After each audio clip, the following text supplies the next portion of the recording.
হঠাৎ ঘুমের মাঝে শুনে কান্নার আওয়াজ।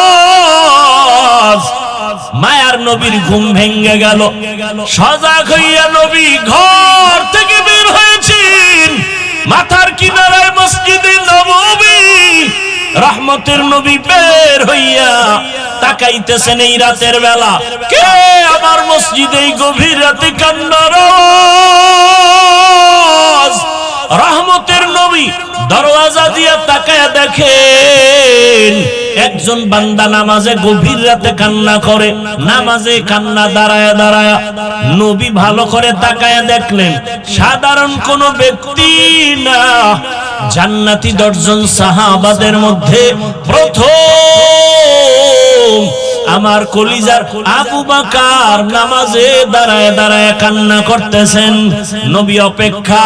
আবু বকর নামাজ শেষ করে হঠাৎ বের হয়ে তাকায় দেখে রহমতের নবী দাঁড়ানো। মায়ার নবী বললেন, আবু বকর বলেন, ইয়া রাসূলুল্লাহ, আমি গোপনে নামাজে দাঁড়াইলাম, আপনি এখানে কেন? আবু বকরের কথায় রহমতের নবী বললেন, ও আবু বকর, তোমার কান্না আমাকে এখানে হাজির করেছে। তুমি কান্না করেছো। আরে নামাজের মধ্যে কান্নার কারণ কি? আবু বকর বলেন, একটা আয়াত আমাকে কান্নার মধ্যে ফেলে দিয়েছে। কি আয়াত? ইন্নাল্লাহা আশতারা মিনাল মুমিনিনা আনফুসাহুম ওয়া আমওয়ালাহুম বিআন্না লাহুমুল জান্নাহ। আল্লাহ বলেন, মুমিনের জান মাল আমি কিনে নিয়েছি, বিনিময়ে মুমিনের জান্নাত দিয়েছি। নবী বলেন, এটা খুশির কথা, এখানে কান্না কেন? আবু বকর বলেন, আমি তো গভীরে চিন্তা করেছি নবী। আবু বকরের তো চিন্তা অনেক গভীর। ইজা জাআ নাসরুল্লাহ এ সূরা নাজিল হয়েছে, সাহাবায়ে কেরাম আনন্দ, কিন্তু আবু বকর চোখের পানি ছেড়ে কান্না করেন। জিজ্ঞাসা করা হয়, আবু বকর কাঁদো কেন? বলে, তোমার সুসংবাদ আর আনন্দের মধ্যে আমি তো কান্নার আওয়াজ দেখতেছি, কারণ রহমতের নবীর বিদায় এর সুসংবাদ এখানে আছে। নবী চলে যাবেন, আমার এই দিকে মন চলে গেছে কান্নার আওয়াজ। ও নবী, যদিও খুশির কথা, আল্লাহ মুমিনের জান মাল কিনে নিয়েছেন, মুমিনের জান্নাত দিয়েছেন। ও নবী, আপনি জানেন আমি একটা ব্যবসার দোকানদারি করি। আমার কাছে আজকে এক মহিলা আমার দোকানে আসিয়া বহুদিন আগের কিনা একটা কাপড় ফিরায় টাকা নিয়ে গেল। বিদায় বেলা বললাম, আম্মা জান, আপনি কাপড় ফিরায় দিলেন, তার কারণ কি? মহিলা বলে, তোমার দোকানের কাপড় আমার পছন্দ হয় নাই, আগেই দেওয়ার কথা, সময়ের কারণে আসতে পারি নাই, এখন দিয়ে চলে যাচ্ছি। ইয়া রাসূলুল্লাহ, আমার ভয় অন্তরে জমা হয়ে গেছে। হাসরের ময়দানের কথা আমার মনে পড়ে গেছে। যেই হাসরের ময়দানের কথা নবী আপনিই বলেছেন, এমন ভয়ঙ্কর হবে হাসরের মাঠ, যেই মাঠের মধ্যে নারী পুরুষ সবাই উলঙ্গ দাঁড়াবে। নবী আপনিই তো বয়ান করে কেঁদেছেন, এত কান্না করেছেন আপনি। হাসরের মাঠ কত ভয়ঙ্কর হবে ইয়া রাসূলুল্লাহ, আপনিই বলেছেন নারী পুরুষ সব উলঙ্গ দাঁড়াবে। আল্লাহর নবী আপনিই বলেছেন হাসরের ময়দান এতটা ভয়ঙ্কর হবে, কেউ কারো দিকে তাকাবার পর্যন্ত হুঁশ হবে না।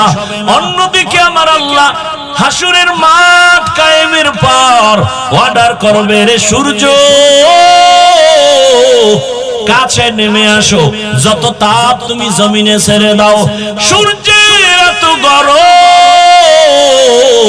সূর্যের গরমে মাটির জমিনটা তামা হয়ে যাবে, মানুষগুলো ছটফট করবে, কলিজা ফাটা কান্না। সূর্যের গরমে মাথার মগজগুলো ভাতের মারের মতো ফুটতে থাকবে। ও রহমতের নবী, আপনি বলেছেন অপরদিকে জাহান্নামের চিৎকারের আওয়াজ, জাহান্নাম এত জোরে চিল্লানি দিয়া বলবে, আল্লাহ বেনামাজি গুনাহগার গুলো কই? আমার পেটে দাও, আমার পেটে ক্ষুধা। আল্লাহ তাআলা বলবে, ও ফেরেশতা, জাহান্নামের গলায় 70,000 শিকল লাগায় বেঁধে ধরে রাখো, সামনে যদি আসে বিচার করা যাবে না। অন্যদিকে নবী আপনি বলেছেন আল্লাহ হাসরের ময়দানে ভয়ঙ্কর রূপ ধারণ করবেন। আল্লাহ তাআলা হাসরের আদালত কায়েম করে এমন একটা রাগান্বিত আওয়াজ দিবেন, কুদরতি আওয়াজ, লিমানিল মুলকুল ইয়াউম লিল্লাহিল ওয়াহিদিল কাহ্হার। আল্লাহ তাআলা বলবেন আজ হাসরের ময়দানের রাজত্ব কার? আল্লাহ তাআলার কুদরতি আওয়াজ, রাগান্বিত আওয়াজ, হাসরের ময়দানটা থরথর করে কেঁপে উঠবে। ও বেনামাজি বাবারা, ও দাড়ি কামানেওয়ালা বাবারা, আল্লাহর আদালত থেকে কই পালায়ে যাবি? আজরাইলের হাতে তো ধরা পড়তেই হবে রে বাবা। দুনিয়াটা কিছুই না, আল্লাহর কোরআন সত্য, নবীর কথা সত্য, হাসরের ময়দানের ঘটনাও সত্য। আল্লাহ পাকের হুঙ্কারে হাসরের ময়দানটা এমন অবস্থা হবে, নবী নিজেই বলেন যে নবীরা কোনো গুনাহ নাই, তারাও কান্নায় বেকারার হয়ে যাবেন। আদম নবীর কান্না, মূসা নবীর কান্না, ইব্রাহিম নবীর কান্না, ঈসা নবীর কান্না, এত কান্নার আওয়াজ কোন উম্মত কাছে গিয়া দাঁড়াতে পারবে না। সবাই নিজেরে নিয়ে কাঁদবেন, আমার উপায় কি হবে, আমার উপায় কি হবে। ঈসা নবী কাঁদবেন, আমার উপায় কি হবে। মূসা নবী কাঁদবেন, আমার উপায় কি হবে। আম্মা জান আয়েশা বর্ণনা করেন, রহমতের নবীকে আমি জিজ্ঞাসা করলাম, ইয়া রাসূলুল্লাহ, তখন আপনি কোথায় থাকবেন? আল্লাহর নবী কান্না করে বলে, ও আয়েশা, এমন কঠিন সময়, আরে সব নবীরা যখন কান্না করবেন, আমি তখন মাকামে মাহমুদ সিজদায় পড়ে যাব, আমিও কান্না শুরু করব। মূসা নবী নিজের চিন্তায় কাঁদবেন, ঈসা নবী নিজের জন্য কাঁদবেন, ইব্রাহিম নবী নিজের জন্য কাঁদবেন, আর আমি একা একবারও আমার নিজের চিন্তা করব না। আমি আল্লাহর আদালতে বারবার কান্না করে বলবো, আমার উম্মত, ও আল্লাহ, আমার উম্মতের কি হালাত। জাহান্নামে একটা উম্মত জানো না যায়, আমার উম্মত জাহান্নামে গেলে আমি জান্নাতে যাব না। আল্লাহ অর্ডার করবেন, নবী উঠেন, আপনার কান্না আমি আল্লাহ বরদাস্ত করতে পারি না, আপনি কাঁদবেন না, আপনার উম্মত গুলো ধরে ধরে জান্নাতের দিকে নিয়ে যান।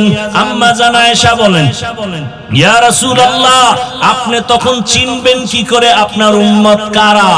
নবী বলেন, ও আয়েশা, দুনিয়াতে যে উম্মত 5 বেলার ওযু বানাইয়া নামাজ আদায় করেছে, হাসরের মাঠে ওযুর জায়গাগুলো নূরের আলোতে ঝলমল করতে থাকবে। আমি ধরে ধরে জান্নাতের ময়দানের দিকে নিয়ে কাউসারের সামনে লাইনে দাঁড় করাবো।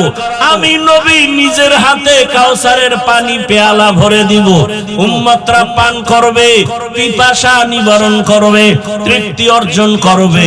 ও আল্লাহর বান্দারা, আবু বকর কান্না করেন, ইয়া রাসূলুল্লাহ, হাসরের মাঠে আমার আল্লাহ আরেকটা হুঙ্কার দিবেন আর বলবেন, ওয়ামতাজুল ইয়াউমা আইয়ুহাল মুজরিমুন, ও গুনাহগার নাফরমান, আজকে তোমরা আমার নেককারদের থেকে আলাদা হয়ে যাও। আমি নেককারদের ডান হাতে আমলনামা দিয়ে জান্নাতে পাঠাবো, আর গুনাহগারদেরকে জাহান্নামে বাম হাতে আমলনামা দিব। আল্লাহ যখন বলবে গুনাহগারেরা ভয়, নেককারদের থেকে আলাদা হতে চাইবে না, আল্লাহ কুদরতি একটা বাছনি দিয়া বাম পার্শ্বে জাহান্নামের দরওয়াজার রাস্তায় সব পড়ে যাবে। আল্লাহ বলবে, জাহান্নামের ফেরেশতারা ওদেরকে বেনামাজিদের শিকল লাগাইয়া বাঁধো,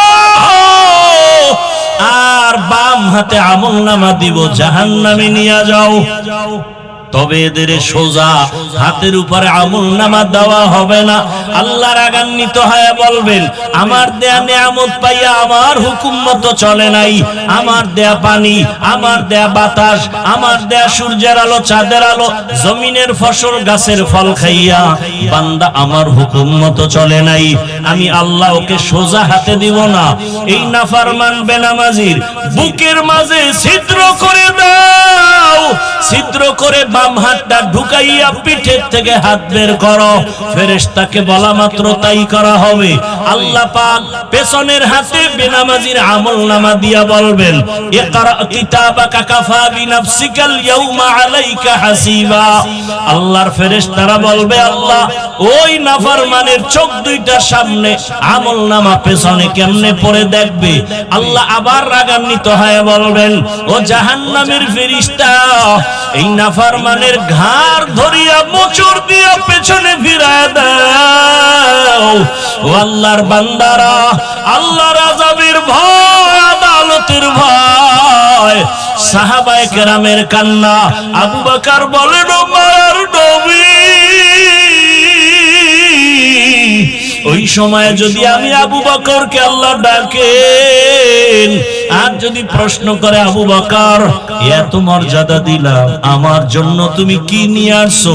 আমি যদি বলি, হে মালিক, আমার তোমার মহব্বতে আমি নামাজ পড়লাম, তেলাওয়াত করেছি, যাকাত দিয়েছি, জিকির করেছি, সব কিছু পেশ করার পর আল্লাহ যদি বলেন ওই মহিলার মতোই তোমার আমল আমার কাছে পছন্দ হয় নাই, তোমার আমল তুমি নিয়ে যাও, আমার জান্নাত আমাকে দিয়া দাও। তো আমি যেভাবে নামাজ চেয়েছি তুমি ওইভাবে নামাজ পড়তে পারো নাই, আমি যেভাবে তেলাওয়াত চেয়েছিলাম হক আদায় করে তেলাওয়াত করতে পারো নাই, আমি যেইভাবে জিকির চেয়েছি তুমি হক আদায় করে জিকির করতে পারো নাই। ও আমার সন্দীপের বাবারা, ও আমার কলিজার যুবক,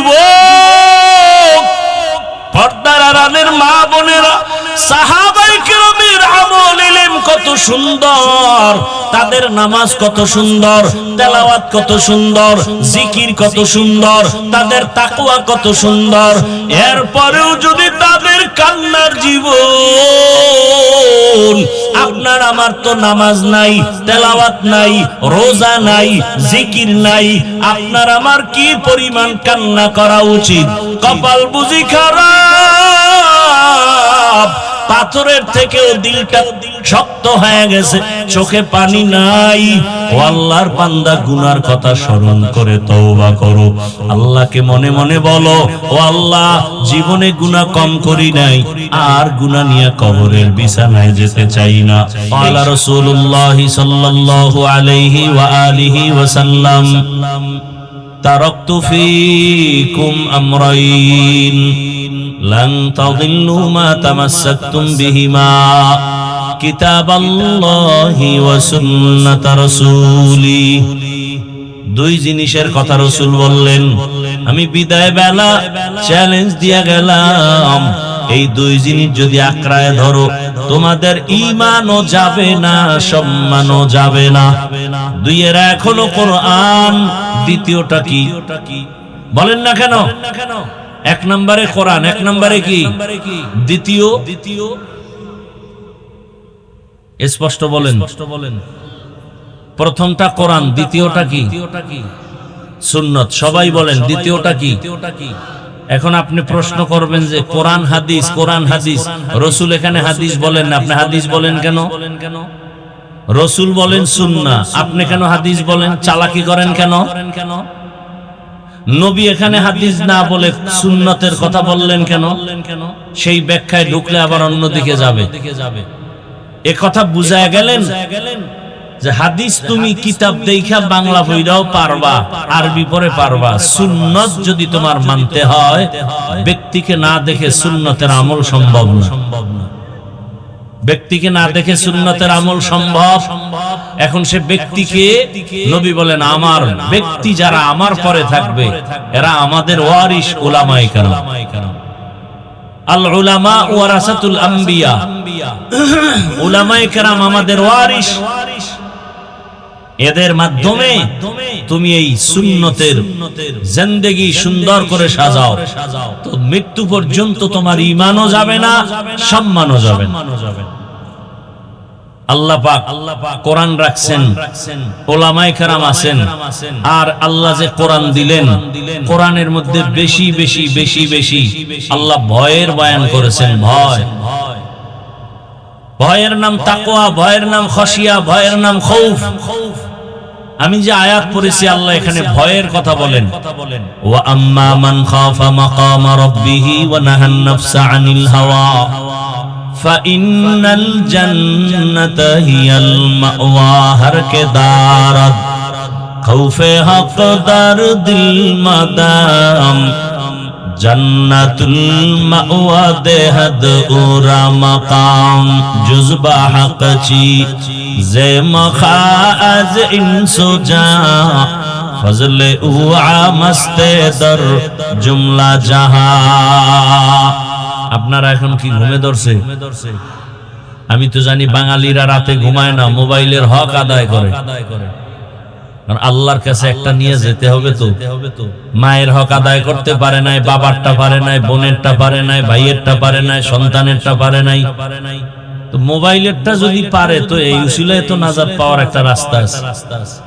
সেদিন এক সোরা ছবি তুলতে, ছবি তো ছবি, আপনাদের কি বলবো, আমি হুজুর গো ফিরেই তারি না ছবির জন্য, পাগল করে ফেলে ছবি তোলার জন্য। তো এরকম একজন আসছে, হুজুর না, ছবি তুলবে, বলে হুজুরের দিকে তাকান। তা আমি তো কখনোই তাকাবার চেষ্টা করি না, অন্যদিকে চোখ ঘুরায় রাখি এবং ঠোঁট নাড়ায় ইস্তেগফার করতে থাকি। সেই বলতেছে, আমি চুপ করে নিচের দিকে তাকায় আছি। তাকান, আমি কি তুলে ফেলেন, আমি তাকাবো না। রসুল অনুমতি দেয় না, আমি অনুমতি দেওয়া কিছু কপাল পরা আছে, হুজুর একটা ছবি তুলি, অনুমতি আছে? আরে রসুল দেয় না, আমি অনুমতি দিব কেন তোমাকে বলো? মূর্খতার প্রশ্ন। এখন আমারে বলতেছে, হুজুর একটা ছবি যদি এই উসিলা আল্লাহ আমাকে মাফ করে হাসরের দিন, কেমন তার সেরা চিন্তা করেন।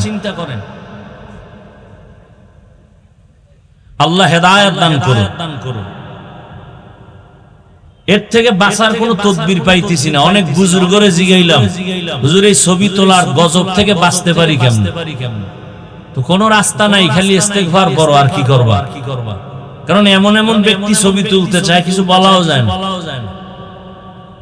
বাথরুম থেকে বের হয়ে দেই মোবাইল ধরে রাখছে, বিষয় কি? কয় ছবি তুলে। আমি ভিতরে আসলি না কেন? বেহায়া বেলাজা কোথাকার। বরদোয়া করা জায়েজ থাকলে তাহাজ্জুদে ওদের জন্য কঠিন বরদোয়া করতাম। ওয়াজে যদি আমি বরদোয়া করি আর সবাই যদি আমিন বলে, ফজরের আগে নাই, কারণ এতগুলো মানুষের আমিন খালি ফেরত যাবে না। ওয়াজে আসছো, সেখানে মোবাইল নিয়ে আসছো কেন? কি মোবাইলের কাজ কি ওয়াজের প্যান্ডেলে? বলো। একটা মানুষ যৌক্তিক একটা জবাব দিতে পারবে না। কপাল পুড়ে গেছে। কে বুঝাবে এই জাতিকে? আমি তো হাফিজুর রহমান বলি সব মাহফিলে, আমি মরে যাব, আমার মতো বলার কণ্ঠ মরে যাব, আর কেউ বলবে না।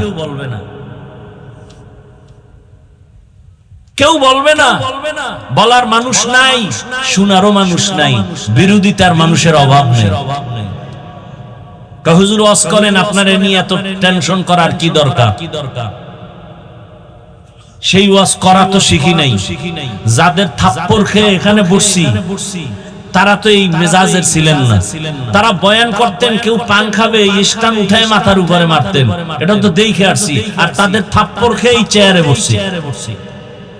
আর তাদের বয়ান ছিল গলা কাটা মুরগির মতো, মানুষ ময়দানে চিৎকার দিত। ওই বয়ান কিয়ামতের আগে আর কেউ করতে পারবে কিনা আমার জানা নাই। ঘুরি তো সারা দেশে, কারো বয়ানের সাথে তো মিল পাই না। একই বয়ান এক একজনে করে, কিন্তু তাদের বয়ানগুলো একই বয়ান। মানুষ কান্না করতে করতে বেকারার হয়ে যায়, কিন্তু এ নাই তো, বরং বিরোধিতা করে। কি এত কান্না লাগে না? নবী এত কাঁদেন নাই, দেখছেন নি কারবার। অথচ আল্লাহ বলেন ফালিয়াজহাকু কালিলা ওয়ালিয়াবকু, কম হাসো বেশি কান্দো।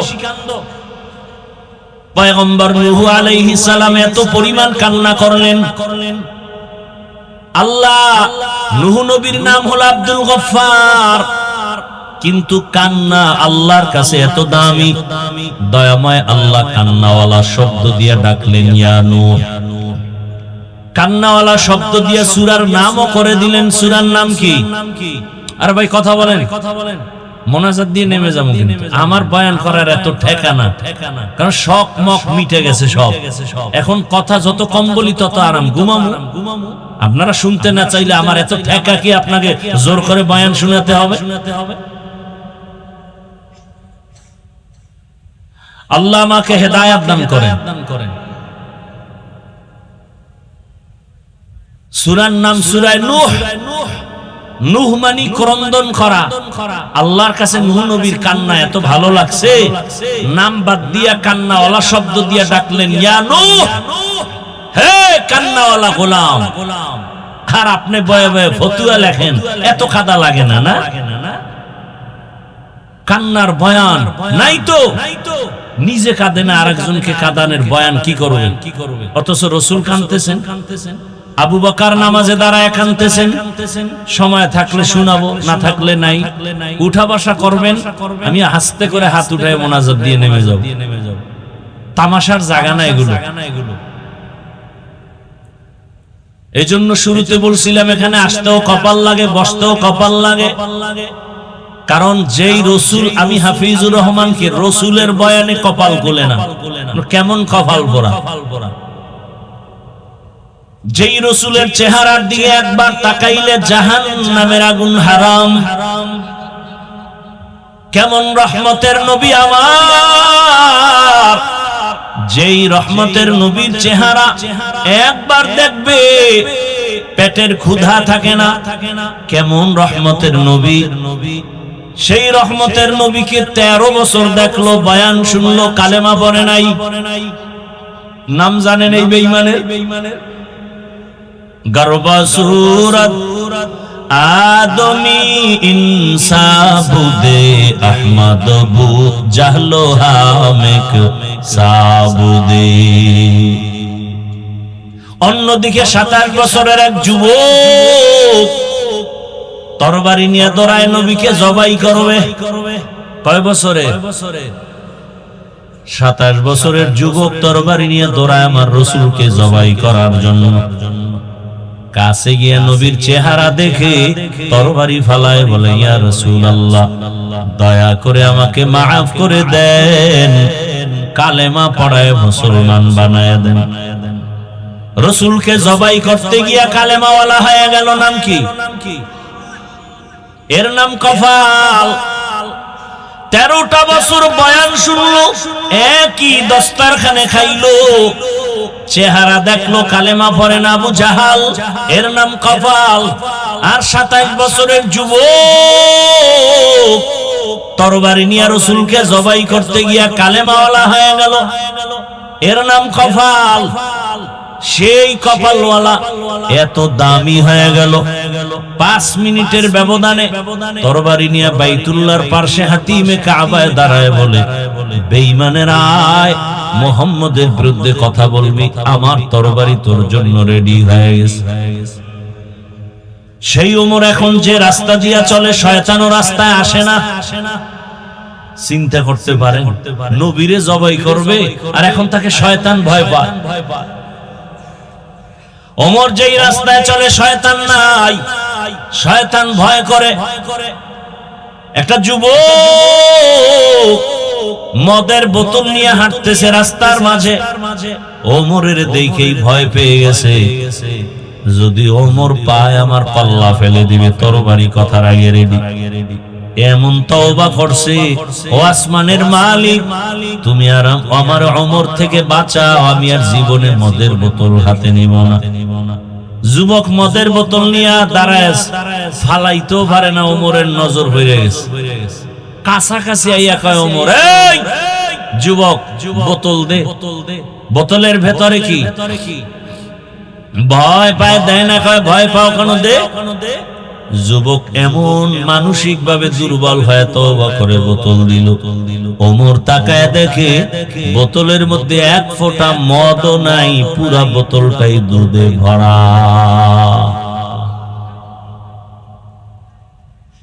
এরাও কপালওয়ালা। শুধু কি তাই, ১৫০০ বছর পরে এখনো ওমরের নাম শুনলে কেমন জানি শরীরে কম্পন শুরু হয়। ওলামায়ে কেরাম বলেন, পরীক্ষা, তুমি ঘুমের সময় ডান হাতের শাহাদাত আঙ্গুল দিয়া বুকের উপরে তুমি আঙ্গুল দিয়া ওমরের নাম লেখো, আইন মিম রা।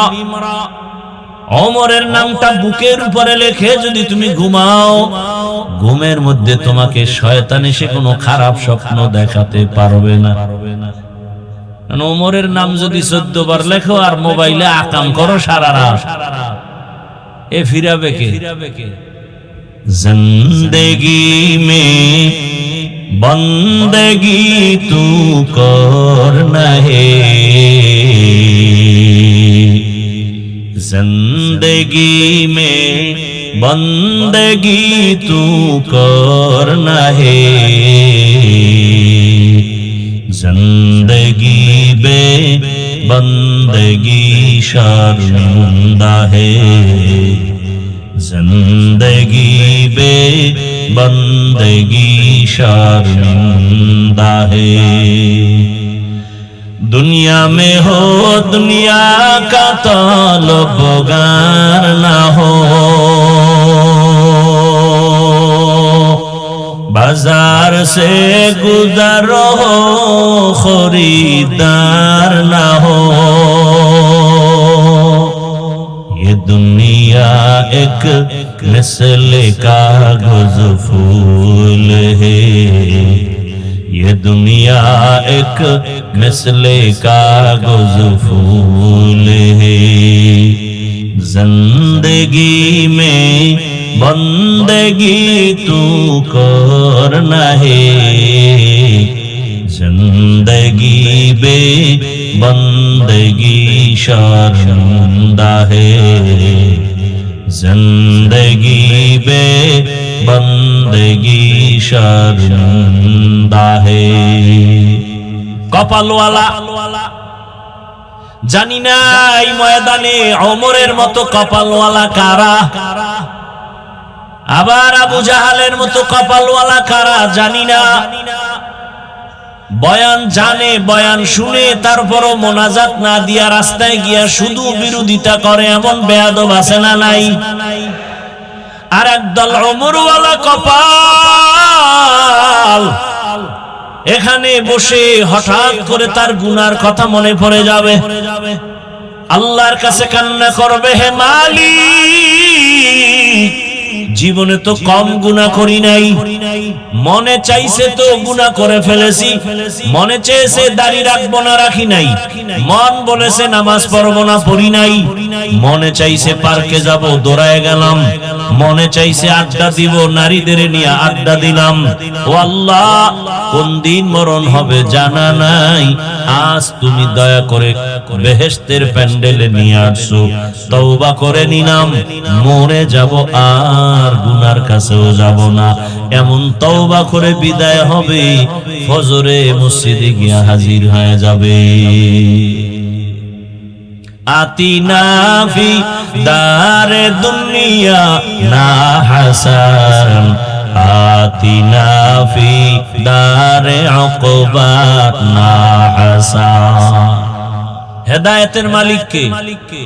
আরো আস্তে করে বলেন, মান ইয়াহদিল্লাহু ফাহুয়াল মুহতাদ ওয়া মান ইউদ্লিল ফালান তাজিদা লাহু ওয়ালিয়্যাম মুরশিদা।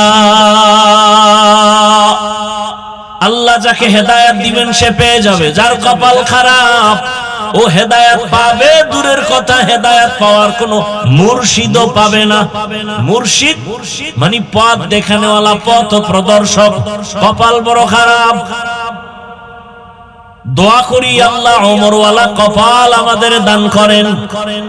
আরো জোরে বলেন, या इलाही मुझसे मुझको दूर कर, के देखो मुझ में तुझको एक नजर।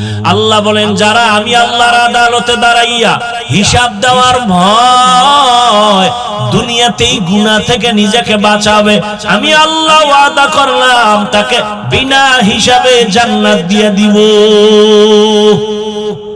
গুনাহ তো করেই ফেলেছি, আল্লাহ কয় তোরে আমি নৈরাশ করলাম না, ফিরায় দিলাম না, গুনাহ করেই ফেলেছো, এখন আমার থেকে তওবা কর। তওবার দরওয়াজা সব সময় খুলে রাখলাম, তওবা করবি, আমি তোর জীবনের গুনাহ মুহূর্তে maaf করে তোকে জান্নাতি বানায় দিব। তওবার দরজা খুলে রাখলাম। আয় আল্লাহর আদালতে দাঁড়াইয়া হিসাব দেওয়ার ভয় অন্তরে জমা করো। কেন বলে আল্লাহর আদালতটা বড় ভয়ঙ্কর হবে। আল্লাহর আদালতের নাম কিয়ামতের আদালত। সে আদালতটা কেন হবে এবং সে আদালতটা কিভাবে হবে, বড় ভয়ঙ্কর হালাত। এ জমিনের একজন রাষ্ট্রনায়ক, একদিকে রাষ্ট্র চালায় বাদশা, অন্যদিকে সে আল্লাহর প্রিয় গোলাম বুজুর্গ। নাম শুনছেন আপনারা বাদশা হারুন রশিদ? শুনছেন না? বলেন তো তার স্ত্রীর নাম কি? জানেন? অনেকে বলেন পুরাটাই বলেন, আবার অল্প বলেন কেন? বাদশা হারুন রশিদের স্ত্রীর নাম কি? জুবায়দা খাতুন। কেমন রাষ্ট্র চালায়, আবার ইমামতিও করে। ইমাম তো এমনই হবে যে মসজিদের ইমাম হবে, সে রাষ্ট্রেরও ইমাম হবে। কে? মসজিদেরও তিনি খুতবা দিবেন, আবার রাষ্ট্র পরিচালনার ইমামতি করবেন। তাকে কেউ ধাক্কা দিয়ে ফেলতে পারবে না, এমন ইমাম হবে বাদশা হারুন রশিদ তাদের মধ্যে একজন। আবার তার স্ত্রীটাও কেমন? জুবায়দা খাতুন। কেমন? আল্লাহর পেয়ারা বান্দি জুবায়দা, কোরআনে হাফেজা। তার প্রাসাদে কাজের মেয়ে আছে 100 মহিলা। কত মহিলা? সব মহিলারা কাজের, সবাই হাফেজে কোরআন। সুবহানাল্লাহ। না কয়শো মহিলা? সবাই কোরআনের হাফেজা। জুবায়দা খাতুন সিদ্ধান্ত নিলেন, আমার বাড়ির আঙ্গিনায় 24টা ঘন্টার সেকেন্ডে সেকেন্ডে সেকেন্ডে আল্লাহর কোরআনের তেলাওয়াতের আওয়াজ বের হবে। আর সারা বছর মুসলমানের ঘরে কোরআনের তেলাওয়াতের আওয়াজ নেই। মোবাইল আছে, চাইলে তো যুবক একটু তেলাওয়াত শুনতে পারে, মক্কা মদিনার ইমামের তেলাওয়াত। আল্লাহর কোরআনের মতো মজার তেলাওয়াত জমিনে আর কোথাও। বান্দা তুমি, আমি তো চ্যালেঞ্জ দিয়ে বলি, যুবক তুমি যদি মোবাইলে তেলাওয়াত শুনতে শুনতে ঘুমায় যাও, 1 সপ্তাহ যদি তেলাওয়াত শুনো মক্কা মদিনার ইমামের, তুমি নিজেই একদিন চোখের পানি ছেড়ে কাঁদবা আর বলবা গানের আওয়াজ আর কানের ভেতরে দিব না। আল্লাহর কোরআনের আওয়াজের মতো দামি আওয়াজ নাই, মজার কোন আওয়াজ নাই। এ কারণে আবু জাহাল সারাটা দিন আমার নবীরে গালি দিত, বিরোধিতা করত, কিন্তু ঘরের কিনারায় রাতের গোপনে গিয়া আল্লাহর রাসূলের তেলাওয়াতের আওয়াজ কানে শুনত। বাখা কোরআন কালামুল্লাহ বশনো কদিমাস্তি কদিমাস্তি নইনো। বাদশা হারুন রশিদের স্ত্রী জুবায়দা খাতুন, ও পর্দার আড়ালের আম্মা জান, কেমন? স্বামী তো রাষ্ট্র চালায়, টাকার অভাব নাই, পয়সার অভাব নাই, ক্ষমতারও। এত বড় টাকাওয়ালা, ক্ষমতাওয়ালা, ধনী বাদশা হারুন রশিদ, অথচ তার স্ত্রীর অন্তরটা কেমন নরম। আমার মালিকের মহব্বত অন্তরে ভরা। সিদ্ধান্ত নিলেন, আমার 100 মহিলা কাজের লোক, আমি এদেরকে টাইম বন্টন করব এমন ভাবে যে আমার বাড়ির থেকে 24 ঘন্টা কোরআন তেলাওয়াতের আওয়াজ। 100 মহিলাকে ভাগ করে দিলেন, তুমি এই টাইম তেলাওয়াত করো, এরপরে কাজে যাও, এরপরে আরেকজন নারী এই কাজে যাও, এরপরে আরেকজনে তেলাওয়াত করো, এরপরে তুমি কাজে যাও, এভাবে ভাগ ভাগ করে দিলেন।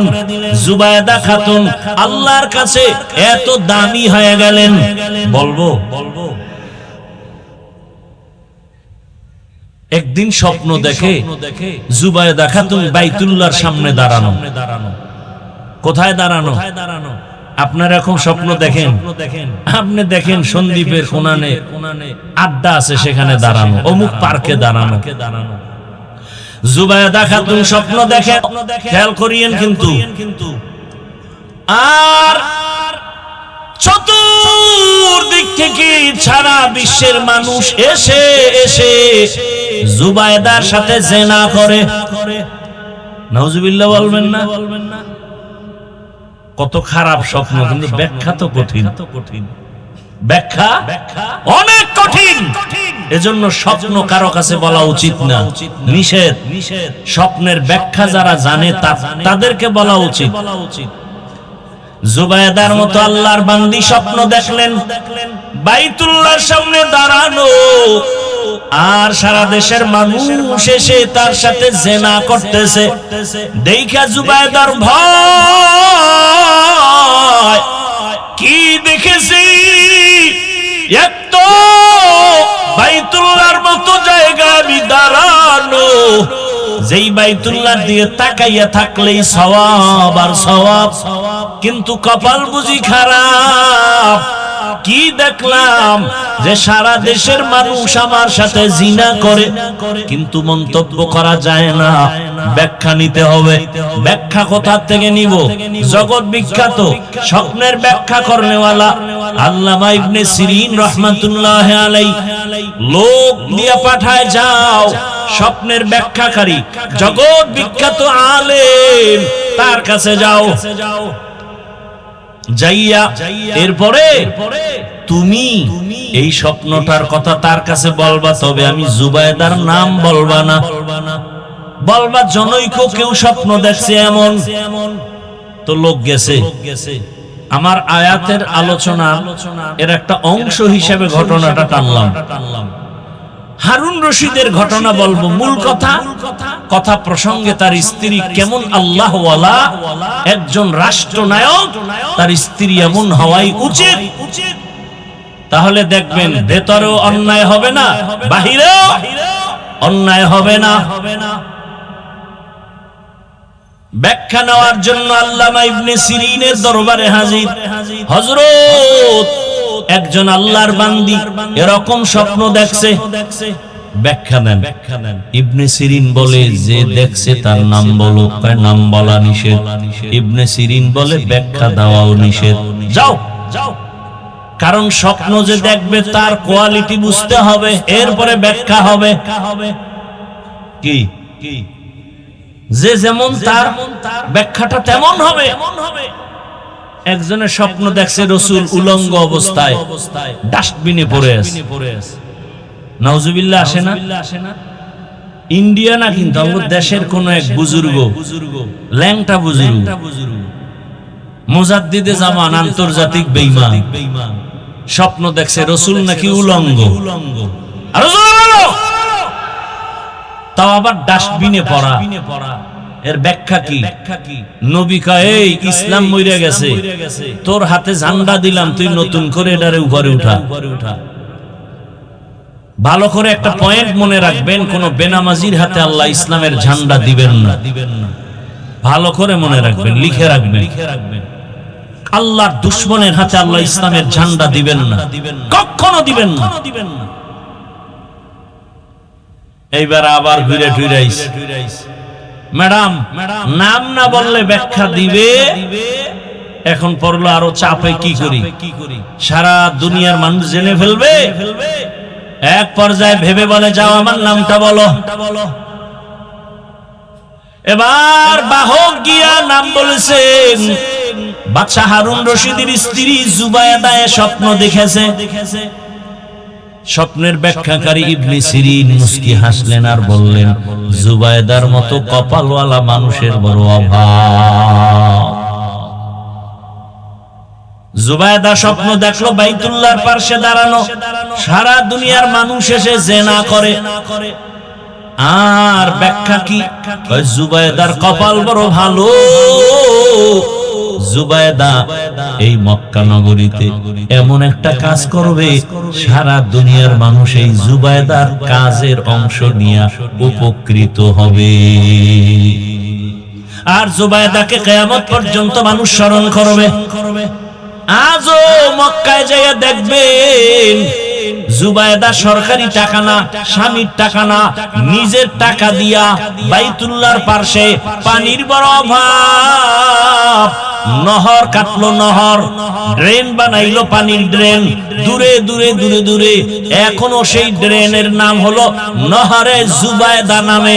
আরবে গেলে, মক্কায় গেলে এখনো সেই ড্রেনের চিহ্ন এখনো আছে। ওই ড্রেনের পানি সারা দুনিয়ার মানুষ পান করলো। স্বপ্ন দেখলো কি, ব্যাখ্যা হলো কি? জুবায়দা কপালওয়ালা নারী। এরে আম্মা জানেরা, আপনারাও তো তাদের মতোই মা, আপনার কপালটা তো তাদের মতোই, জুবায়দা খাতুনের মতোই আপনার কপাল। আপনি তো খাদিজা রাদিয়াল্লাহু আনহার মতোই নারী, ফাতেমা রাদিয়াল্লাহু আনহার মতো নারী, আয়েশা রাদিয়াল্লাহু আনহার মতো নারী। এরে আম্মা জান, তাদের জিন্দেগি আর আপনার জিন্দেগির চলাফেরা কেন উল্টা পাল্টা? আপনার মতো মা, আপনারা তো আলেমের মা হবেন, ধন্য সন্তানের ধন্য মা হবেন। সেক্ষেত্রে আপনাদের তো অনেক চিন্তা ভাবনা করে কদম দিতে হবে। এই জুবায়দার স্বামী হারুন রশিদ বাদশা, তিনি একদিন তার রাজপ্রাসাদে দুপুর বেলা উলামায়ে কেবার যারা বড় বড় আলেম রাষ্ট্রের দাওয়াত দিলেন, খানার দাওয়াত দিয়া সবাইকে রাজপ্রাসাদে সুন্দরভাবে আপ্যায়ন করলেন। বিভিন্ন আইটেমে খানা দিয়া শেষ করে বললেন, হযরত উলামায়ে কেরাম কেমন খাইলেন? আলহামদুলিল্লাহ, বাদশার প্রসাদের খানা তো অনেক সুন্দর। এবার আপনারা শান্ত হইছেন নি? বলে হ্যাঁ। এবার আমার একটা প্রশ্ন আছে। এই আমি যে আলোচনা চলতেছে আমার আয়াতের, এই মূল পয়েন্ট এখন বলতেছি। উলামায়ে কেরামদের ডাকলেন আর বললেন, আমার একটা প্রশ্ন হলো। কি বলেন আপনার প্রশ্ন? বলে, আমি বাদশা হারুন রশিদ আপনারা চিনেননি? বলে, হ্যাঁ চিনি। বলে, তাহলে আমাকে একটু বলবেন, আমি হারুন রশিদ আমল করি যতটুকু পারি। আপনার আজকে আমাকে সবাই অ্যানসার দিবেন, আমি বাদশা হারুন জান্নাতি নাকি জাহান্নামী? এক একজন উলামায়ে কেরামের মধ্য থেকে বলা শুরু হলো, আপনি জান্নাতি না জাহান্নামী এটা ফাইনাল বলা যাবে না, তবে এতটুকু বলা যাবে, আপনার ভালো কাজের কারণে আপনি জান্নাতের পথে আছেন, খারাপ কাজের কারণে আপনি জাহান্নামের পথে আছেন, কিন্তু আপনি জান্নাতি জাহান্নামী বলা যাবে না। বাদশা হারুন রশিদ বলে, আমাকে যদি একটা সাইড করতে না পারেন আপনারা, আমি খাওয়াইয়া লাভ হইল কি? আপনাদের মজা করে খাওন দিলাম, পারলেন না, আমাকে একটা সাইড করে দিবেন, হয়তো আমি জাহান্নামী নাকি জান্নাতি। এবার সব নিরাশ হয়ে গেল। উলামায়ে কেরাম বিদায়ের পথে হঠাৎ করে মজলিসের পেছন থেকে একটা ছোট বাচ্চা দাঁড়ায় গেল, 9 বছরের বয়সের এক বালক। 9 বছরের বালক দাঁড়ায় বলে, সালাম বাদশা জাহাপনা। কি ব্যাপার? বলে, আমি আপনার প্রশ্নের জবাবটা দিতে পারবো যদি আমাকে সময় দেন, বেয়াদবি মাফ করেন, অনুমতি দেন। সব আলেম তাকায় আছে, আমরা পারলাম না, আর এই অল্প বয়সে এ কি বলবে?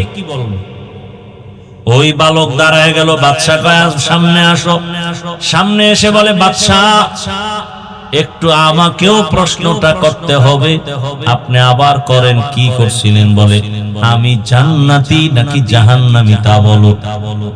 বলে, জবাবটা দিব আমি, তবে আমার প্রশ্ন, যে প্রশ্ন করে সে কি তুলনামূলক সম্মানের উপরে আছে, না যে উত্তর দেয় তার সম্মান বেশি? বাদশা কয়, উত্তর দেনেওয়ালার তো একটু সম্মান বেশি হয় তুলনামূলক। বাচ্চাটা ডেকে বলে, ও বাদশা জাহাপনা, বেয়াদবি মাফ করবেন, আমি যেহেতু উত্তর দিব আপনার সিংহাসনে আমাকে বসায় দেন, আপনি কিছু সময়ের জন্য নিচে বসতে হবে। বাদশা তো আর জালেম না, আল্লাহ ওয়ালা। 9 বছরের বালকের কথা শুনে কয়, আসো আমার সিংহাসনে বসো। বাদশা নিচে বসে গেল। 9 বছরের বালক সিংহাসনে গিয়া জবাব দেওয়ার আগে সুন্দর একটা ভাষণ দিল আর বলল, এই যে বাদশা নিচে বসলো আর আমি 9 বছরের বালক উপরে বসলাম, এটা আমার বাবার বাহাদুরি না, আল্লাহর কোরআনের ইলম থাকলেই এটা সম্ভব।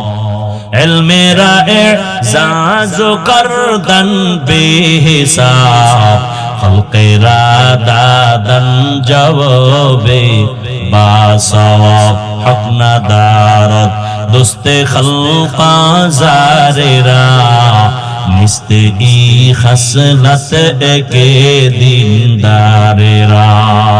আপনাদের কষ্ট হইতেছে না? এবার 9 বছরের বালক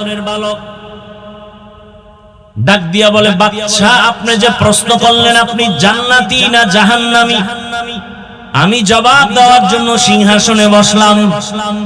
এবার আমার প্রশ্ন হলো, আপনি একটু বলেন, আপনি চোখ দুইটা বন্ধ করে আপনার ইতিহাসের দিকে তাকান, আপনার জীবনে এমন কোন ঘটনা কি হয়েছে যে আপনার সামনে সুন্দরী মেয়েরা দাঁড়ানো, সুন্দরী রূপসী মহিলা দাঁড়ানো, আপনি একা, কেউ নাই, চাইলেই আপনি গুনাহ করতে পারতেন, জিনা করতে পারতেন, কিন্তু আপনি আমার আল্লাহ দিয়ে তাকায়া সে গুনাহ করেন নাই।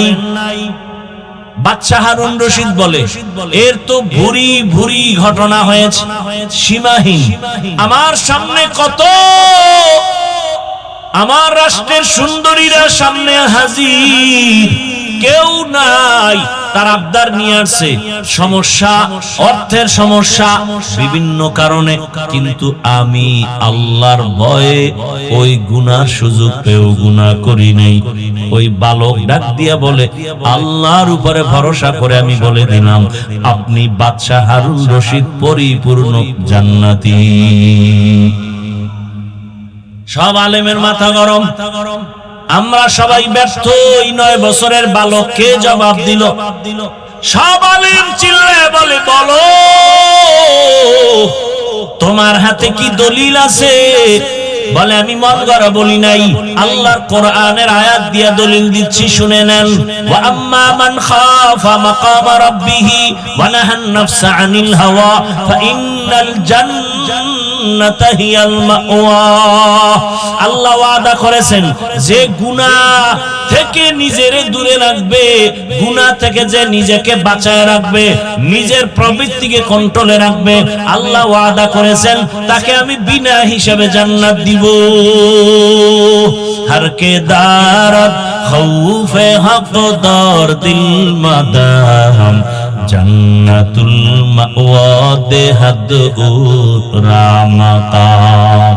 এরে আল্লাহর বান্দারা, সন্দীপের মুসলমান যুবক বাবা, ও বৃদ্ধ বাবাজি, ও পর্দার আড়ালের মা বোনেরা, সাহাবায়ে কেরামদের জীবনী কত করুণ।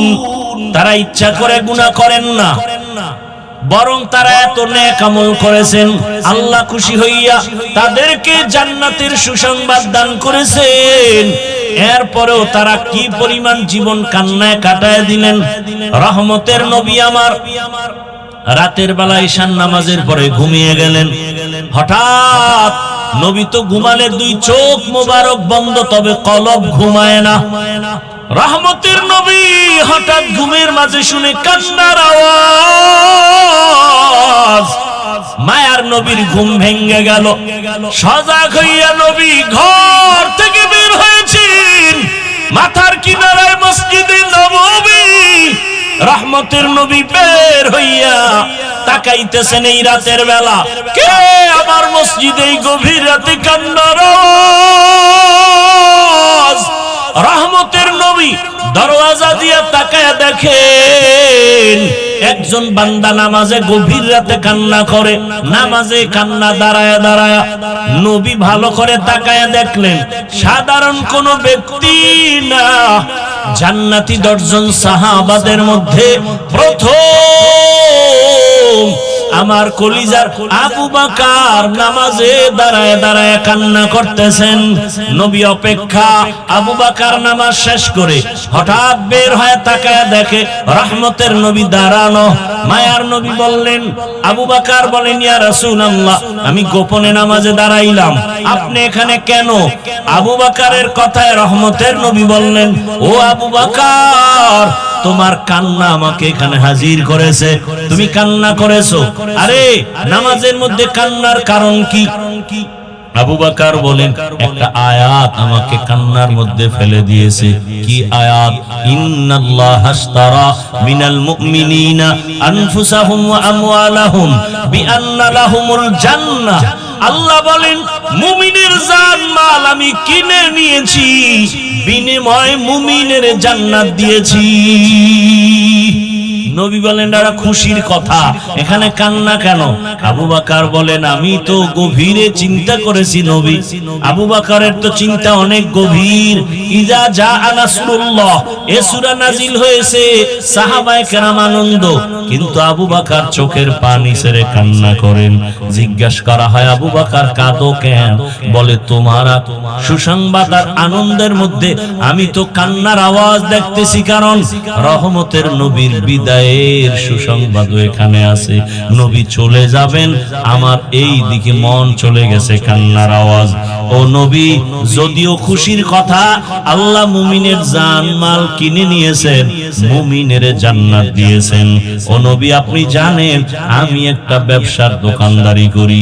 আমার কাছে আজকে এক মহিলা আমার দোকানে আসিয়া বহুদিন আগের কিনা একটা কাপড় ফিরায় টাকা নিয়ে গেল। বিদায় বেলা বললাম, আম্মা জান, আপনি কাপড় ফিরায় দিলেন, তার কারণ কি? মহিলা বলে, তোমার দোকানের কাপড় আমার পছন্দ হয় নাই, আগেই দেওয়ার কথা, সময়ের কারণে আসতে পারি নাই, এখন দিয়ে চলে যাচ্ছি। ইয়া রাসূলুল্লাহ, আমার ভয় অন্তরে জমা হয়ে গেছে, হাসরের ময়দানের কথা আমার মনে পড়ে গেছে। যেই হাসরের ময়দানের কথা নবী আপনিই বলেছেন, এমন ভয়ঙ্কর হবে হাসরের মাঠ, যেই মাঠের মধ্যে নারী পুরুষ সবাই উলঙ্গ দাঁড়াবে। নবী আপনিই তো বয়ান করে কেঁদেছেন, এত কান্না করেছেন আপনি, হাসরের মাঠ কত ভয়ঙ্কর হবে। ইয়া রাসূলুল্লাহ, আপনিই বলেছেন নারী পুরুষ সব উলঙ্গ দাঁড়াবে। আল্লাহর নবী আপনিই বলেছেন হাসরের ময়দান এতটা ভয়ঙ্কর হবে, কেউ কারো দিকে তাকাবার পর্যন্ত হুঁশ হবে না। অন্যদিকে আমার আল্লাহ হাসরের মাঠ কায়েমের পর অর্ডার করবে, রে সূর্য কাছে নেমে আসো, যত তাপ তুমি জমিনে ছেড়ে দাও। সূর্যের এত গরম, সূর্যের গরমে মাটির জমিনটা তামা হয়ে যাবে, মানুষগুলো ছটফট করবে, কলিজা ফাটা কান্না। সূর্যের গরমে মাথার মগজগুলো ভাতের মারের মতো ফুটতে থাকবে। ও রহমতের নবী, আপনি বলেছেন অপরদিকে জাহান্নামের চিৎকারের আওয়াজ, জাহান্নাম এত জোরে চিল্লানি দিয়া বলবে, আল্লাহ, বেনামাজি গুনাহগার গুলো কই? আমার পেটে দাও, আমার পেটে ক্ষুধা। আল্লাহ তাআলা বলবে, ও ফেরেশতা, জাহান্নামের গলায় ৭০,০০০ শিকল লাগায় বেঁধে ধরে রাখো, সামনে যদি আসে বিচার করা যাবে না। অন্যদিকে নবী আপনি বলেছেন আল্লাহ হাসরের ময়দানে ভয়ঙ্কর রূপ ধারণ করবেন। আল্লাহ তাআলা হাসরের আদালত কায়েম করে এমন একটা রাগান্বিত আওয়াজ দিবেন, কুদরতি আওয়াজ, লিমানিল মুলকুল ইয়াউম লিল্লাহিল ওয়াহিদিল কাহ্হার। আল্লাহ তাআলা বলবেন, আজ হাসরের ময়দানের রাজত্ব কার? আল্লাহ তাআলার কুদরতি আওয়াজ, রাগান্বিত আওয়াজ, হাসরের ময়দানটা থরথর উঠবে।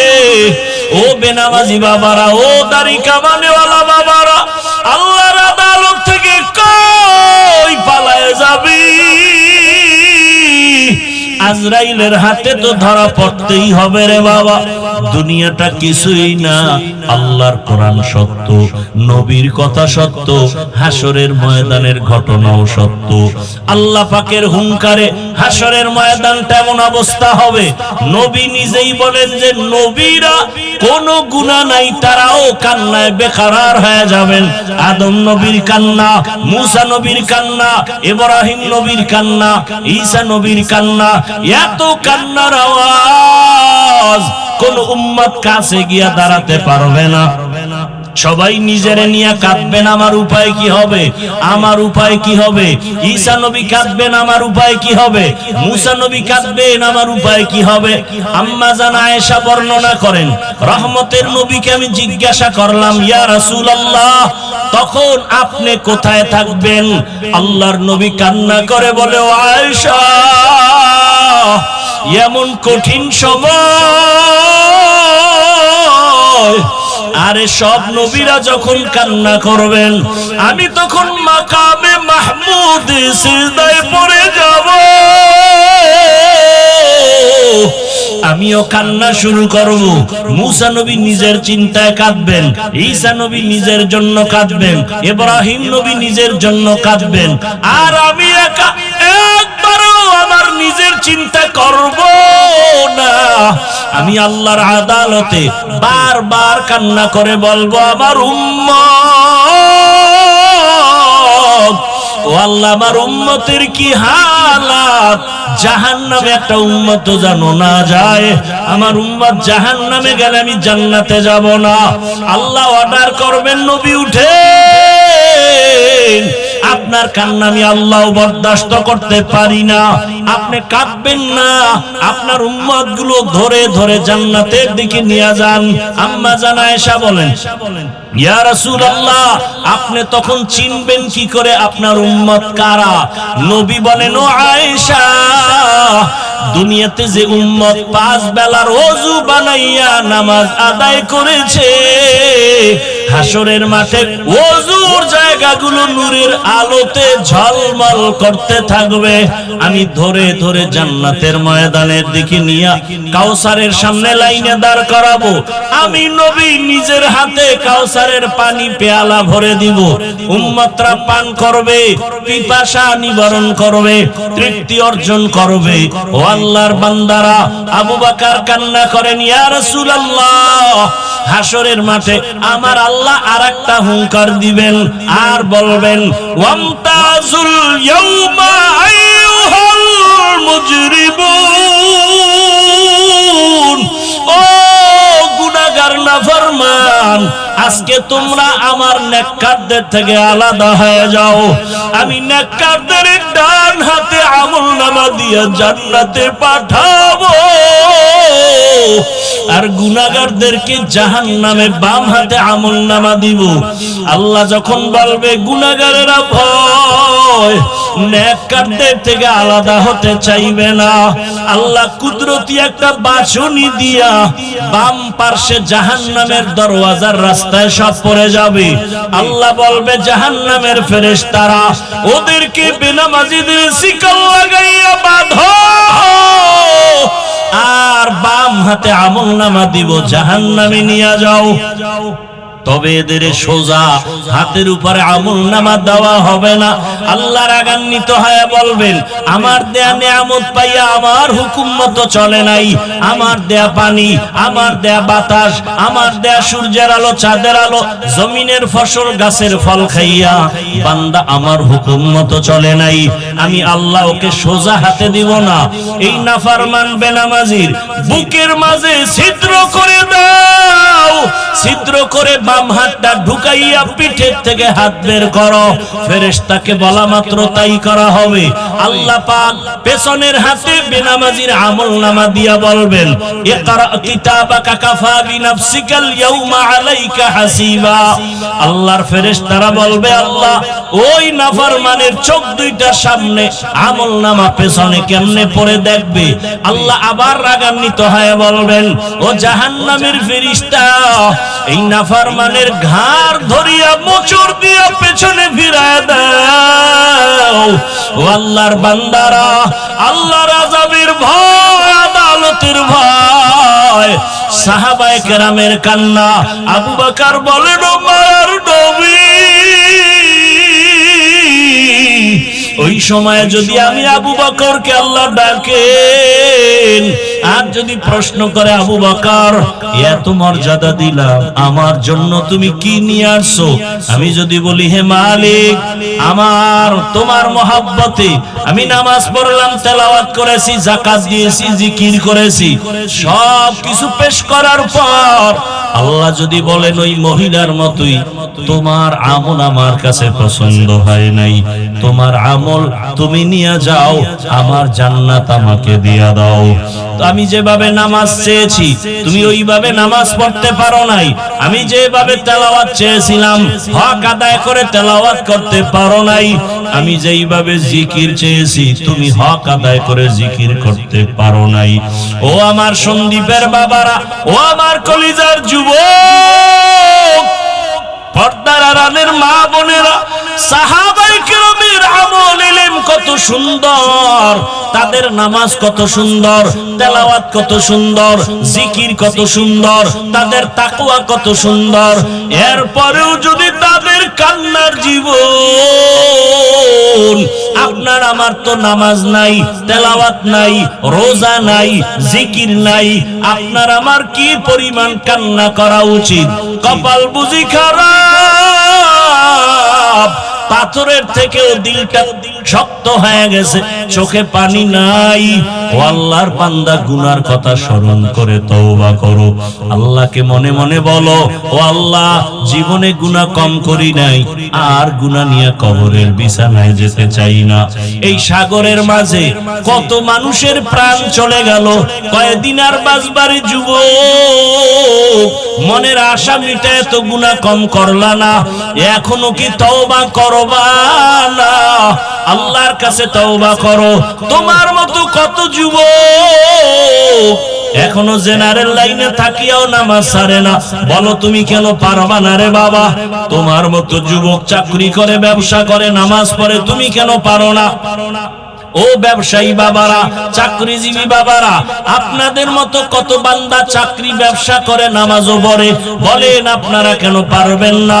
ও পর্দার আড়ালের মা বোনেরা, কয়দিন দুনিয়ায় বাঁচবেন?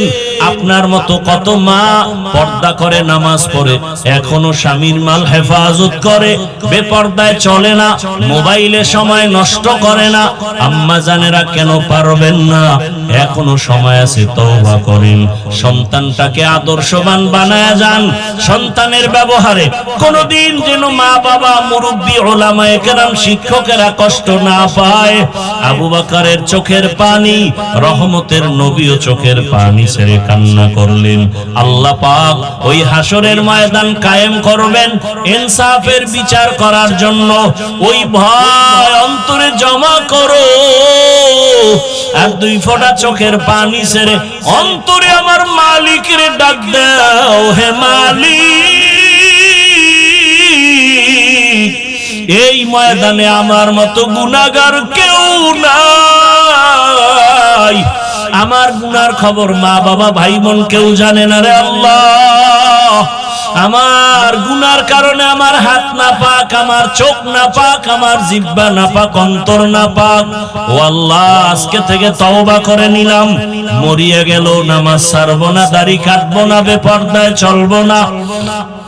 মা বাবার সাথে বেয়াদবি করব না, উলামায়ে কেরামের দোয়া নিয়া, মা বাবার দোয়া নিয়া, শিক্ষকের দোয়া নিয়া নবী তওবা যদি করতে পারো আমার আল্লাহ সাথে সাথে কবুল করে ফেলবেন। আমি শুরুতেই বলেছিলাম আবু জাহালের কপালওয়ালা জানি না কেউ আছে নাকি, ওমরওয়ালা কপালওয়ালা কারা জানি না। ও আমার যুবক বৃদ্ধ বাবাজি, পর্দার আড়ালের মা, অন্তর থেকে তওবার নিয়ত করে আল্লাহকে বলো আর ক্ষমা চাও। হায়াতের মালিক, রিজিকের মালিক, ইজ্জতের মালিক আমার আল্লাহ। ও আল্লাহ, এই ময়দানের সবাইকে ওমরওয়ালা কলব দান করেন, তওবাওয়ালা জিন্দেগি দান করেন। আর গুনাহ করব না, আর নাফরমানি করব না, গুনাহ মুক্ত জীবন দান করেন, তওবাওয়ালা জিন্দেগি দান করেন, আদবওয়ালা জিন্দেগি দান করেন, নবীজির সুন্নাতওয়ালা জিন্দেগি আমাদের দান করেন। আয় আল্লাহ তাআলা, আপনার গোলাম হিসেবে আমাদের কবুল করে নেন। আলহামদুলিল্লাহি রাব্বিল আলামিন, ওয়াসসালাতু ওয়াসসালামু আলা সাইয়্যিদিল আমবিয়াই ওয়াল মুরসালিন ওয়া আলা আলিহি ওয়া আসহাবিহি আজমাইন। ইয়া আরহামার রাহিমিন, ইয়া আরহামার রাহিমিন, ইয়া আরহামার রাহিমিন। রব্বিরহামহুমা কামা রব্বায়ানি সগীরা। আল্লাহুম্মা ইন্নাকা আফুউন কারীম তুহিব্বুল আফওয়া